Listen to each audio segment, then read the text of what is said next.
I jumped over to the Bogachiel rainforest, and I hiked about 15 minutes or so, and it's about 1.6 from here to the park boundary.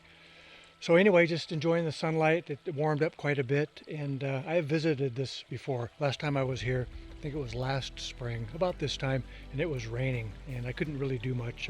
I did get some footage, but I remembered this spring here, this creek, and the water foliage starting to push up, and right now with the sunlight coming down, it was very pretty. So I hope that turned out. I think it did. Sunlight's just coming down and hitting that green there at the bottom of the creek, and pretty nice. So little crossing here, some stones there, just this little creek, little log bridge here. So I'll just go and look for composition. So come along.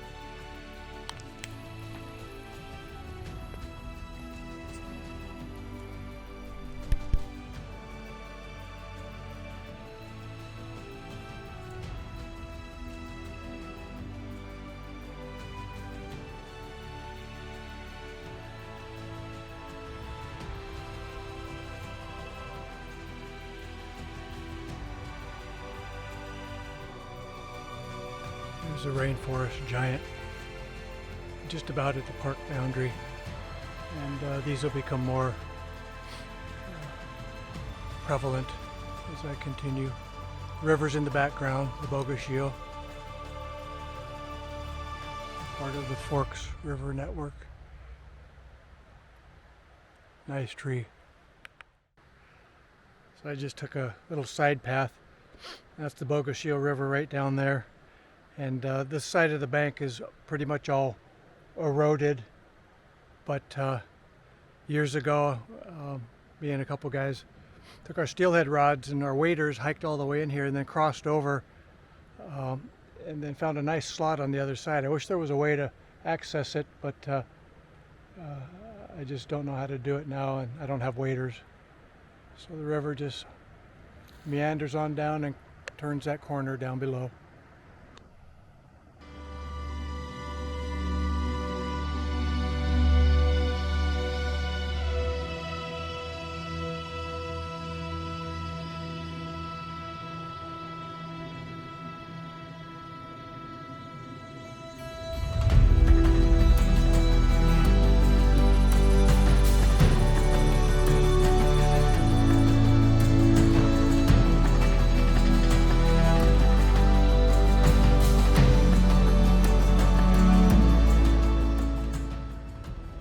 I don't remember seeing this twin trunk specimen here.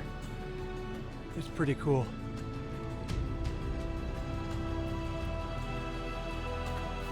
Another giant.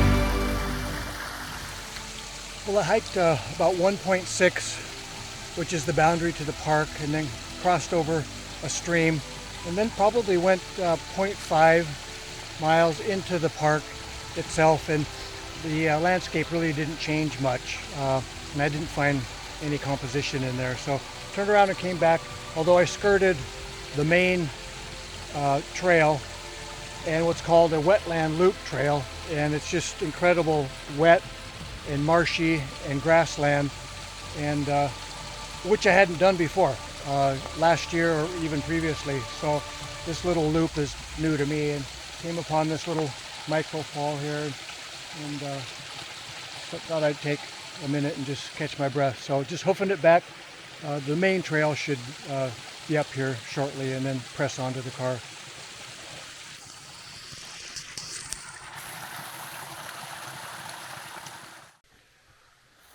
This is what I mean by wetland. All that down there is grass and various streams running down into that. It's like a big basin full of water, and it's quite massive.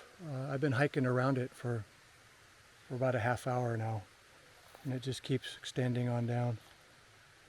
I'll see if I can get a better look up here. That gives you a better idea. Just all grass and wet. Just a massive basin full of moisture.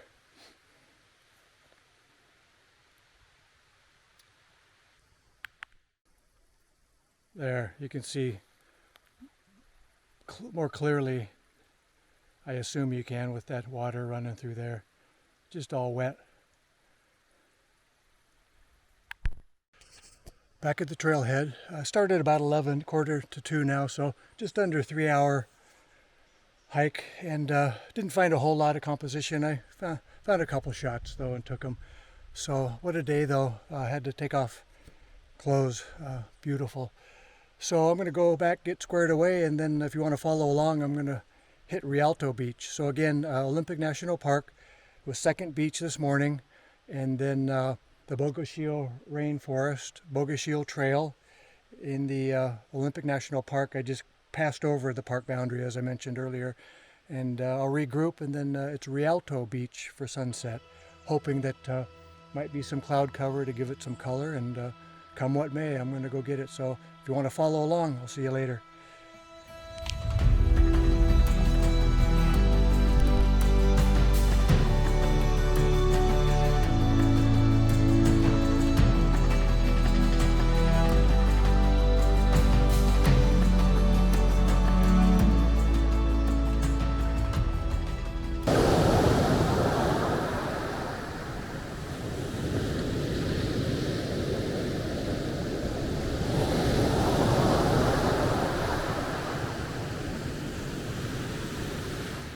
So this is Rialto, and it's only 6:10, sunset's about 7:30. So I've vlogged this many times. I've shot this whole area many times, and maybe if some of you are following along, this will be a repeat. But I try to do this every year. And it's about a 2-mile stretch from the parking lot. The push is on the far side, from the parking lot down to the end here. I call this another hole in the wall here. And so I call these the twin stacks right here. So I call that the crow's nest, and it's an overland route. What I'm going to do is crawl on up there, mount up there, and I always do my obligatory shot down south just for kicks, just something I have to do.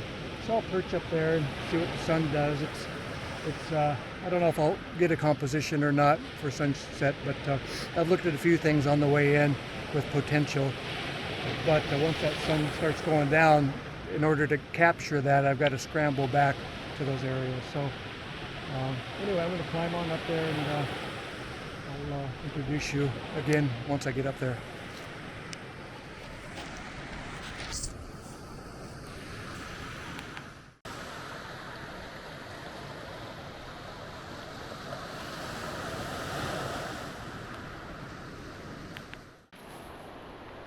So this is what I call the crow's nest, and it's the overland route, like I said earlier, from the south beach to the north. And you can actually hike for days. You can hit all of these beaches along the Washington coast. If tide is in, there are many overland routes that you can take and just backpack for days. So I just walked the 2-mile stretch from the parking lot to where I'm at now, and I took a couple iconic shots, which I always do, and I'm waiting for the sun to drop a little lower and maybe take a few more, and then blast on out. So I'll give you a real good look here. And again, I've vlogged this many times. I've shot this many times, but any time that I'm here, you know, circumstances are different. The tide is different. The weather is different. Last time I was here, this time last year, it was raining, wind, cold, sky was gray. It was quite moody. But this is quite different today. So when that sun drops, it's gonna get chilly though. So I'll spend a few minutes here and see what happens. And like I said earlier, there's a couple areas I might take a look at if there's enough light to do so.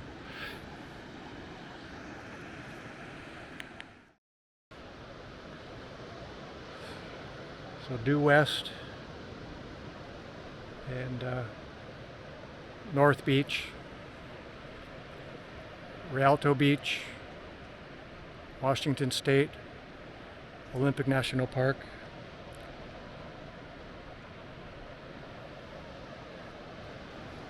And that hole in the wall right there can be quite dynamic with the right light.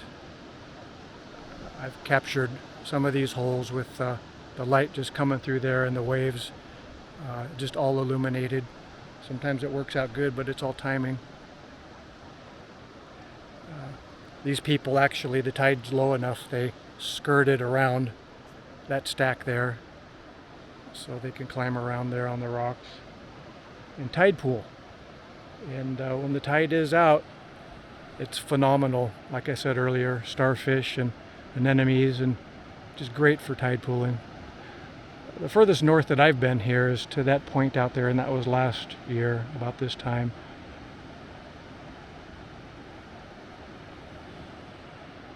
Has a lot of character.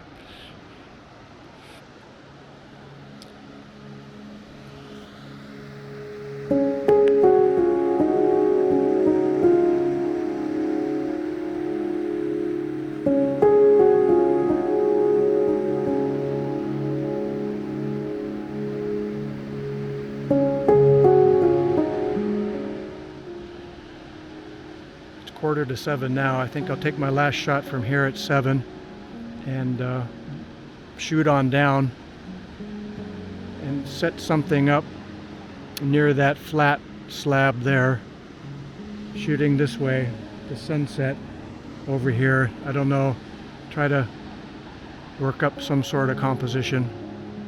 That's part of why I wanted to get down here tonight with the weather like this, catch the sunset. Hopefully it works out.